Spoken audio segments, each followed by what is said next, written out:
Assalamualaikum warahmatullahi wabarakatuh. Apa kabarnya kali ini anak-anak?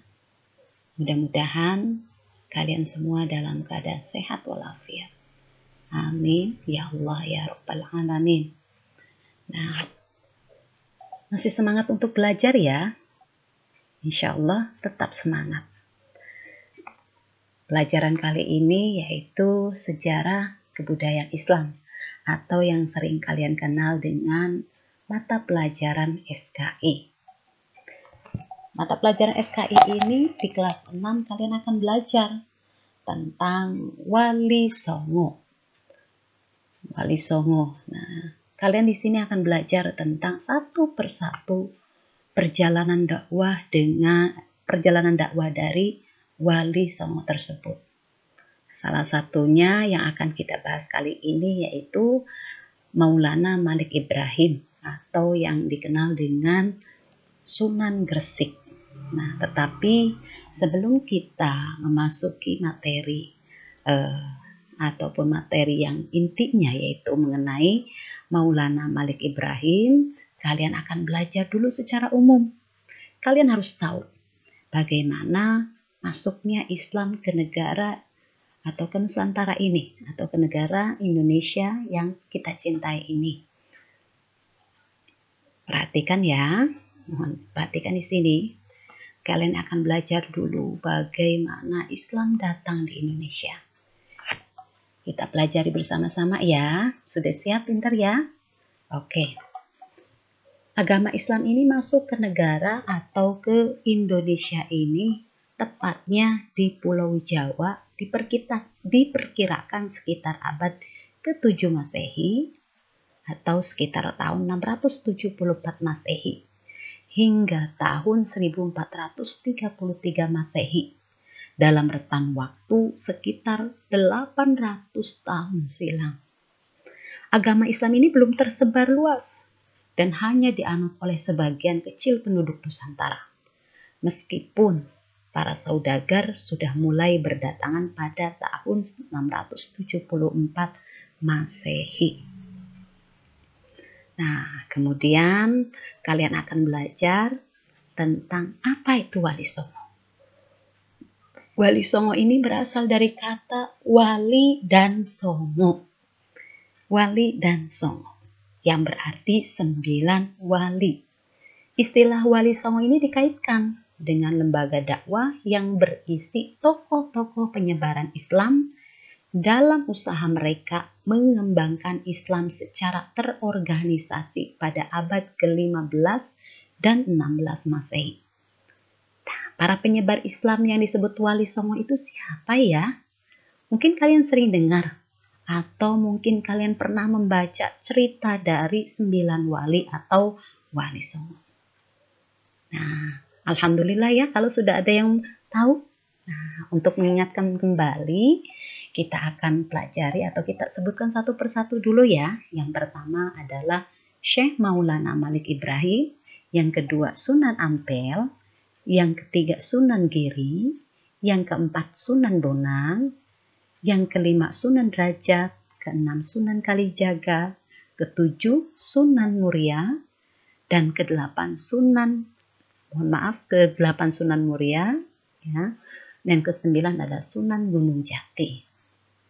Nah, para mubaligh atau pendakwah ini kemudian menyebarkan Islam dengan cara-cara damai, dengan cara yang sangat damai, dengan cara yang santun, kemudian dengan toleransi yang tinggi, dan dapat menyesuaikan diri dengan adat istiadat lokal penduduk Nusantara, sehingga agama Islam ini mudah diterima oleh berbagai lapisan masyarakat. Begitu pula kita, kalau kita pengen disenangi oleh teman kita, bahkan mungkin orang yang tidak suka dengan kita akan berbalik menjadi suka karena perilaku kita yang senantiasa baik, perilaku kita yang sopan, yang santun, dan selalu pemaaf. Ya, mudah-mudahan kita dapat mengikuti akhlak-akhlak beliau ini. Nah, berikutnya kita akan masuk ke materi pokok hari ini, yaitu kita akan membahas tentang Syekh Maulana Malik Ibrahim atau Sunan Maulana Malik Ibrahim. Biografi dari Maulana Malik Ibrahim ini berasal ataupun bahwa Sunan Maulana Malik Ibrahim ini sering disebut dengan Sunan Gresik. Yang berasal dari mana? Sunan Gresik ini berasal dari Kashan atau berasal dari negeri Persia nan jauh di sana. Ia dikenal dengan nama kakek bantal. Selisih atau silsilah, mohon maaf ya, silsilah keturunannya tersambung dengan Nabi Muhammad Sallallahu Alaihi Wasallam melalui Fatimah Az-Zahra dan Ali bin Abi Thalib. Nah, untuk mengingatkan kembali, siapakah Fatimah Az-Zahra ini? Fatimah Az-Zahra adalah putri kesayangan dari Nabi Muhammad Sallallahu Alaihi Wasallam. Dan siapa Ali bin Abi Thalib? Ali bin Abi Thalib ini adalah suami dari Fatimah Az-Zahra.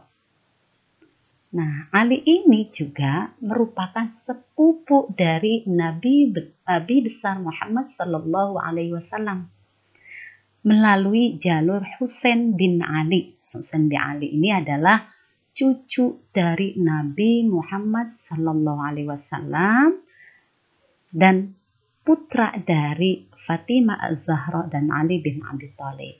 Jadi jelas sekali di sini jelaskan ya bahwa Sunan Maulana Malik Ibrahim masih memiliki silsilah atau keturunan dari Nabi Muhammad Sallallahu Alaihi Wasallam. Nah, pada tahun 1371 Masehi, Sunan Maulana Malik Ibrahim datang ke Pulau Jawa dengan saudaranya yang bernama Maulana Mahfur, Sayyid Yusuf Maghrabi, dan 40 orang pengiring. Mereka datang ke Pulau Jawa untuk menyebarkan agama Islam sambil berdagang. Nah, desa Sembalo ini menjadi daerah yang pertama yang mereka tuju. Sebuah tempat dekat Desa Lehan, Kabupaten Gresik, yang kurang lebih sekitar 9 km dari arah utara kota Gresik, yang lokasinya tidak jauh dari makam Fatimah binti Maimun. Dalam menyebarkan agama Islam, Sunan Maulana Malik Ibrahim mula-mula dengan berdagang. Berdagang apa? Yaitu menyediakan kebutuhan pokok masyarakat sekitar dengan harga yang murah dan di tempat yang terbuka.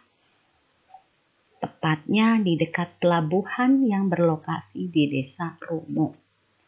Nah, setelah merasa dakwah beliau ini cukup berhasil di Desa Sembalo, ia pindah ke kota Gresik dan tinggal di Desa Sawo.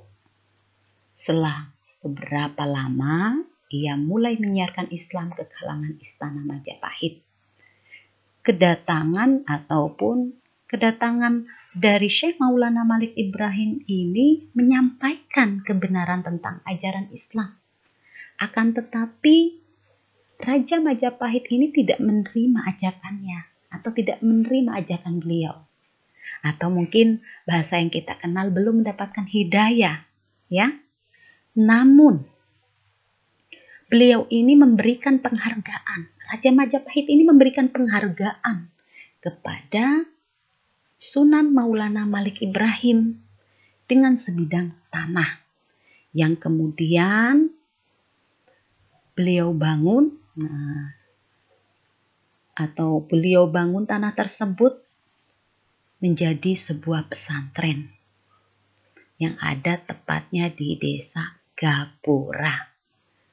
Hingga akhirnya Sunan Maulana Malik Ibrahim wafat pada hari Senin tanggal 12 Rabiul Awal pada tahun 822 Hijriah bertepatan tanggal 8 April 1419 Masehi.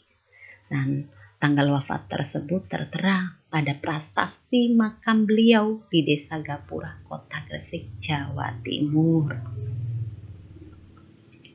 Nah, berikut adalah ada gambar peta dari Kota Gresik. atau kota tempat penyebaran agama Islam yang dilakukan oleh Sunan Gresik.